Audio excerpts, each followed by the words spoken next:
नमस्कार दोस्तों, मैं Balraj Singh skill India mart से आप सबके सामने फिर से हाजिर हुआ हूं एक वीडियो लेकर। दोस्तों, इस वीडियो में हम बात करने वाले हैं DDU-GKY यानी कि दीनदयाल उपाध्याय ग्रामीण कौशल योजना के बारे में। जी हाँ दोस्तों, जैसा मैंने आपसे वादा किया था कि हम आपको स्किल इंडिया इकोसिस्टम में लाने के लिए जितने भी स्टेप्स हैं, हर स्टेप के बारे में बारीकी से जानकारी से अवगत करवाएंगे।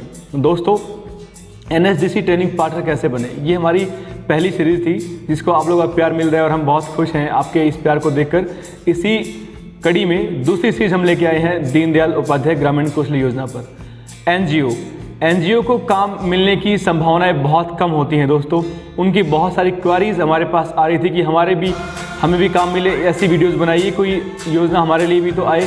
तो उसी कड़ी में DDU-GKY यानी कि दीनदयाल उपाध्याय ग्रामीण कौशल योजना की वीडियो हम लेकर आए हैं। दोस्तों, इस वीडियो में हम आपको बताने वाले हैं DDU-GKY में PIA बनने के लिए क्या क्या एलिजिबिलिटीज़ हैं, क्या आपकी रिक्वायरमेंट्स हैं और फीस स्ट्रक्चर क्या है, इसके मोड क्या है, हम बात करने वाले हैं इस वीडियो में। इससे पहले मैं एक ब्रीफ इंट्रो दूँ आपको DDU-GKY का।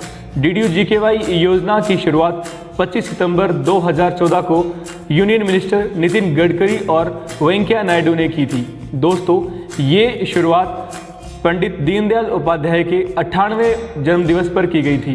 दोस्तों, इस योजना में 15 साल से 35 साल तक की आयु के बच्चे भाग ले सकते हैं।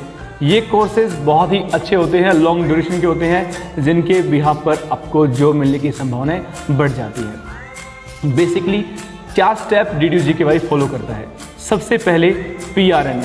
दोस्तों, PRN यानी कि परमानेंट रजिस्ट्रेशन नंबर एक ऐसी कड़ी है, एक ऐसी चाबी है जिसके थ्रू आप DDU-GKY में एंटर कर सकते हैं। किसी भी परियोजना को भरने के लिए, दीनदयाल उपाध्याय की किसी भी स्टेट स्कीम को भरने के लिए PRN नंबर होना अत्यंत अनिवार्य है।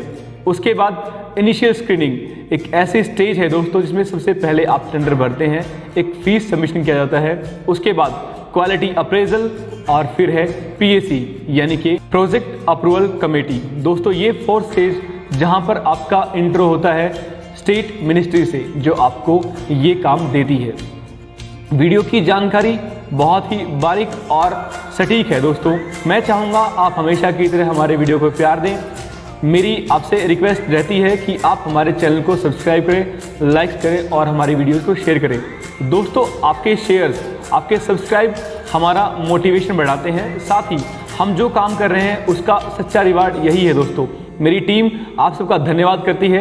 आप देखिए ये रिपोर्ट। नमस्कार दोस्तों, स्किल इंडिया मार्ट में आप सबका स्वागत है। आज हम नई वीडियो के साथ आए हैं जो भारत के सबसे बड़े स्किल प्रोजेक्ट की है, DDU-GKY दीनदयाल उपाध्याय ग्रामीण कौशल विकास योजना। देखिए दोस्तों, इस प्रोजेक्ट को आप कैसे अप्लाई करेंगे, इस प्रोजेक्ट की क्या क्या स्टेजेस हैं, इनिशियल स्क्रीनिंग क्या होती है, क्वालिटी अप्रेजल किसको बोलते हैं, PAC क्या है, PAC कब कंडक्ट की जाती है, CTS से फीडबैक क्या है, यानी कि कुल मिलाकर DDU-GKY में आपको टारगेट कैसे मिलेगा वो सब कुछ यहाँ पर आपको बताया जाएगा। सबसे पहले दोस्तों, अगर मैं स्टेजेस में बांटूं इस चीज को, तो आप 4 स्टेजेस इसके अंदर सबसे इंपॉर्टेंट है। फर्स्ट स्टेज, सबसे पहले जैसे आपको स्किल इंडिया पोर्टल पर रजिस्ट्रेशन करके एक TP ID मिलती है, यहाँ पर भी आपको DDU-GKY के पोर्टल पर रजिस्टर करके एक PRN नंबर अलॉट होता है।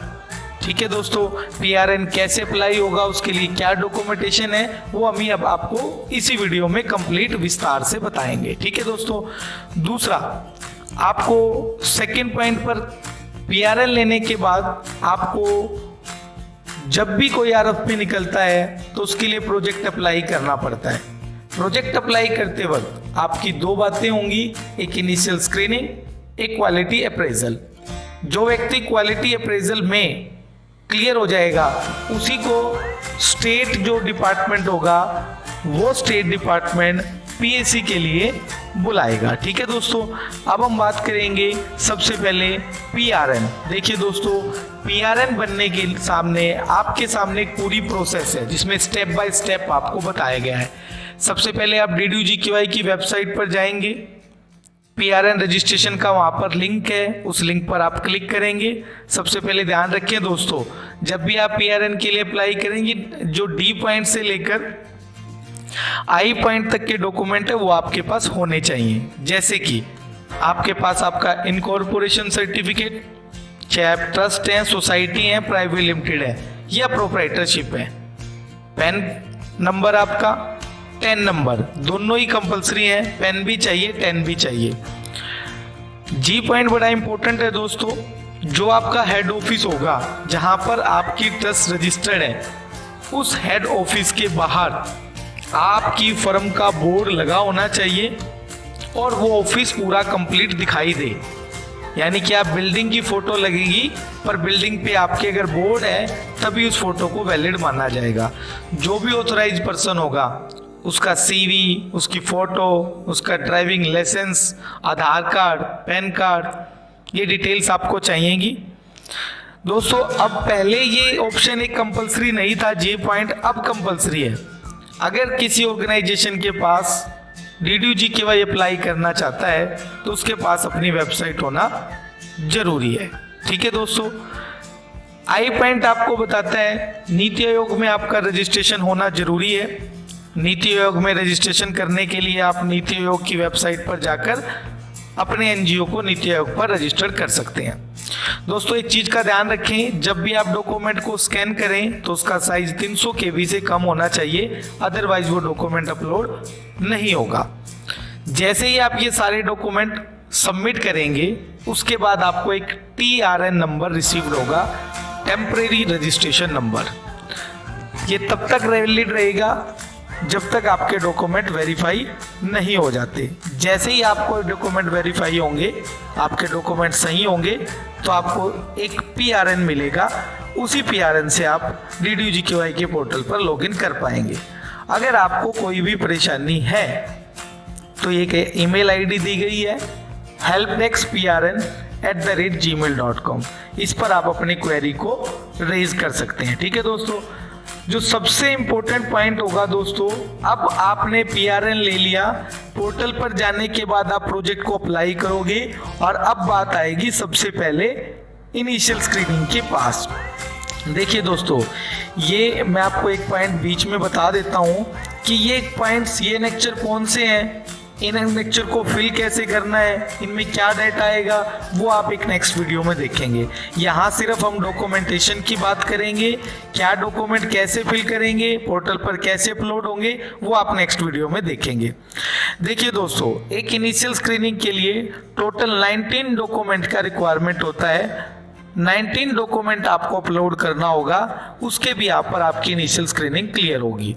इनिशियल स्क्रीनिंग क्लियर करने के लिए आपको 25,000 की फीस आपको भरनी पड़ेगी, उसके बाद ही आपका इनिशियल स्क्रीनिंग होगा। अगर इनिशियल आपका क्लियर नहीं हुआ तो आपके 25,000 की फीस फॉरफिट हो जाएगी।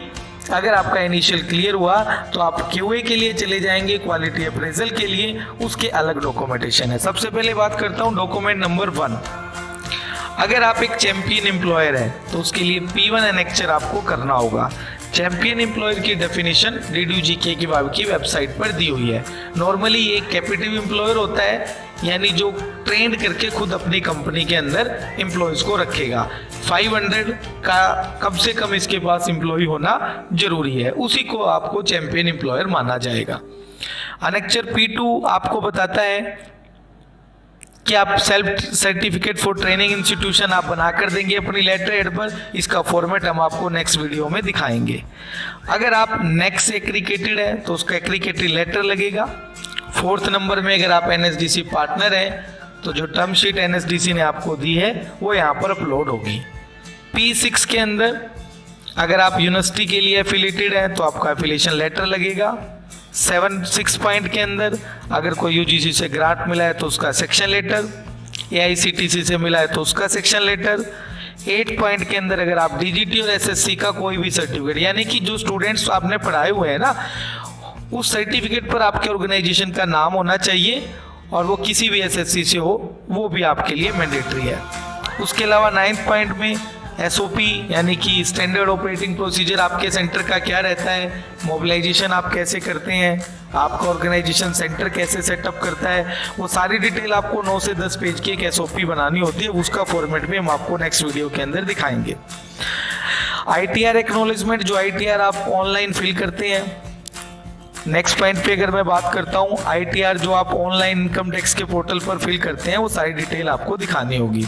देखिए दोस्तों, उसके बाद ITR के बाद जो पॉइंट्स आता है वो CA सर्टिफिकेट है। देखिए दोस्तों, कई बार लोग अपनी मर्जी से CA सर्टिफिकेट दिखाते हैं। नहीं दोस्तों, देखिए जो इसके डिस्क्रिप्शन में लिखा हुआ है SFP 18, इसमें एक फॉर्मेट दिया गया है और ये स्टैंडर्ड फॉर्मेट है। इसी फॉर्मेट को आप CA की लेटर हेड पर आप अटेस्ट कराकर CA से ही अपलोड करोगे। आपने अपनी मर्जी से अगर टर्नओवर सर्टिफिकेट CA ने भी कर दिया तो आप एक अक्षर भी उसका चेंज नहीं कर सकते। अगर कोई आपको वर्क ऑर्डर मिला है तो उसका सेक्शन कॉपी आप पॉइंट नंबर 12 में 13 में क्लाइंट सर्टिफिकेट का मतलब ये होता है, मान लीजिए वर्क ऑर्डर आपको मिला 1000 नंबर का, लेकिन उसके बाद 1000 नंबर से आपने कितना उसमें एनरोल किया, कितना सर्टिफाइड हुआ और कितने को आपको प्लेस किया, उसका एक क्लोजर लेटर डिपार्टमेंट आपको देता है। उसके लिए भी आपके पास पॉइंट है SFP 21। 14 पॉइंट के अंदर आप अगर ओवरसीज यानी कि फॉरेन प्लेसमेंट कराते हैं तो 15 पॉइंट के अंदर अगर आप कैपिटल एम्प्लॉयर है। देखिए दोस्तों, जिसके लिए अपेंडिक्स दिया हुआ है, मतलब उसके लिए फॉर्मेट दिया हुआ है, उसी फॉर्मेट में आपको चाहिएगा, आप फॉर्मेट को चेंज नहीं कर पाएंगे। 16 पॉइंट में अगर आपने जो भी स्कैन कॉपी जो 25,000 की फीस पे की है वो आपको डालना पड़ेगा। फिर 17 पॉइंट बड़ा इंपॉर्टेंट है। अगर लेटर ऑफ इंटेंट की बात करूं मैं, अगर कोई एम्प्लॉयर अपनी लेटर हेड पर लेटर ऑफ इंटेंट देता है लेकिन वो अपेंडिक्स 6 की तरह SFA 1 की फॉर्मेट में नहीं है तो उसको वैलिड नहीं माना जाएगा। SFA 1 की फॉर्मेट में होना जरूरी है। 18 पॉइंट की बात करूं मैं तो अगर कोई भी ऑर्गेनाइजेशन किसी के साथ भी आउटसोर्सिंग एजेंसी के साथ MOU करता है तो वो MOU होना चाहिए। 19 पॉइंट, अगर वो आउटसोर्सिंग पार्टनर के तौर पर उसका सर्टिफिकेशन होना जरूरी है। ये 19 पॉइंट्स अपलोड होंगे। उसके बाद जब इनिशियल स्क्रीनिंग क्लियर होगी तो आपको 15 दिन का टाइम मिलेगा। उस दौरान आपको आपके QA डॉक्यूमेंट आप अपडेट कर सकते हैं और QA डॉक्यूमेंट अपडेट करने के साथ ही आपको जो QA की फीस है 1,47,500 भी आपको पे करना पड़ेगा। अब मैं आ जाता हूँ QA के डॉक्यूमेंट के बारे में। QA के अंदर मेनली 5 टाइप्स बताए गए हैं। ऑर्गेनाइजेशनल स्ट्रेंथ के अंदर 3 डॉक्यूमेंट सबसे मेन होंगे। SQ1 जो आपके इन्वेस्टर हैं या आपके जो प्रमोटर हैं उनका प्रोफाइल क्या है, एक्सपीरियंस क्या है, जो आपके टॉप मैनेजमेंट स्किल के अंदर काम कर रहे हैं उन्होंने किन किन प्रोजेक्टों पर काम किया है, उनके रिज्यूम शेयर्स करेंगे आप, आपकी अप्रोच क्या है। सेकंड पॉइंट सबसे इंपॉर्टेंट, ट्रेनिंग डिलीवरी और इंफ्रास्ट्रक्चर। उसमें आप बताएंगे कि आप इन जॉब ट्रेनिंग करवाते हैं नहीं कराते, TOT करवाते हैं नहीं कराते, क्या आप पोटेंशियल एम्प्लॉयर को अपने सेंटर पर गेस्ट लेक्चर के लिए बुलाते हैं नहीं बुलाते। थर्ड पॉइंट प्लेसमेंट का RQ जो आपको बताता है कि पिछला आपका एम्प्लॉयमेंट का रिकॉर्ड क्या है, आपकी अप्रोच क्या है प्लेसमेंट के लिए, क्या आप रिवर्स इंजीनियरिंग को फॉलो करते हैं या नहीं करते, क्वालिटी ऑफ जॉब आपकी क्या है, अप्रोच क्या है आपकी, क्वालिटी एश्योरेंस के अंदर आपका मैनेजमेंट इंफॉर्मेशन सिस्टम क्या है, किस प्रकार से, और सबसे इम्पोर्टेंट दोस्त फाइनेंशियल्स, आपके ऑथराइज रिप्रेजेंटेटिव डायरेक्टर और आपकी कंपनी दोनों का पूरा फाइनेंशियल रिकॉर्ड आपका चेक होता है। इसमें सिबिल स्कोर, नेटवर्किंग कैपिटल। देखिए दोस्तों, नेटवर्किंग कैपिटल सबसे इंपॉर्टेंट पार्ट है। अगर आपकी बैलेंस शीट के अंदर आपकी वर्किंग कैपिटल नेगेटिव है तो आपको टारगेट मिलने में बड़ा मुश्किल होगा।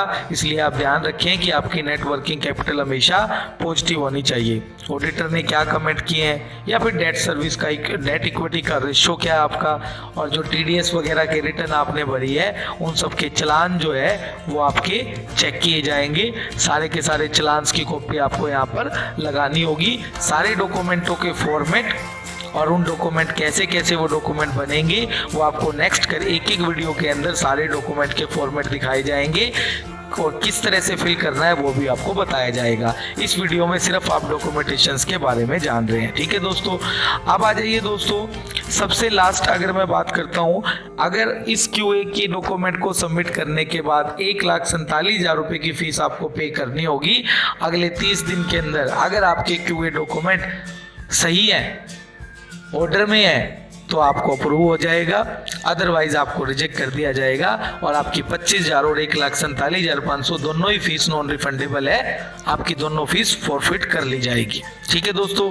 इसके बाद पीएससी के बारे में हम आपको कंप्लीट बताएंगे कि पीएससी के अंदर कैसे इनवाइट किया जाता है, उसकी प्रेजेंटेशन क्या होती है, वो हम आपको पूरा नेक्स्ट वीडियो के अंदर बताएंगे, ठीक है दोस्तों। तो ये था DDU-GKY का इंट्रोडक्शन। 4 स्टेजेस, पहली स्टेज PRN, दूसरा इनिशियल स्क्रीनिंग, तीसरा आपका क्वालिटी अप्रेजल और 4th स्टेज आपका PAC, ठीक है दोस्तों। तो इस वीडियो को ज़्यादा से ज़्यादा शेयर करें, धन्यवाद दोस्तों। कैसी लगी वीडियो? इस पार्ट 1 में हमने बेसिकली PRN और इनिशियल स्क्रीनिंग को कवर अप किया है दोस्तों। इससे अगली वीडियो में हम आपको नेक्स्ट स्टेज पे लेके जाएंगे। उससे पहले मेरे पास कुछ क्वेरीज आई हैं दोस्तों कि PMKY 3.0 के बारे में वीडियो बनाइए। दोस्तों मैं आपसे कहना चाहता हूं कि PMKY 3.0 जब लॉन्च होगा उसी वक्त उसकी एलिजिबिलिटी क्राइटेरिया हमें मालूम पड़ेंगे दोस्तों। किसके लिए है, नए पार्टनर भर सकते हैं या नहीं, क्या टर्नओवर है, ये सब आपको तभी बता पाएंगे। हाँ, ये तय है कि अक्टूबर के एंड तक या नवंबर के फर्स्ट और सेकेंड वीक में ये योजना लॉन्च हो जाएगी। वेट कीजिए तब तक। दूसरा दोस्तों, मैं फिर से आपसे रिक्वेस्ट करता हूं, हमारे चैनल को सब्सक्राइब करें, हमारे वीडियो को लाइक करें और जितना हो सके उतना शेयर कीजिए। नेक्स्ट स्टेप में आपसे फिर मुलाकात होगी, तब तक के लिए नमस्कार।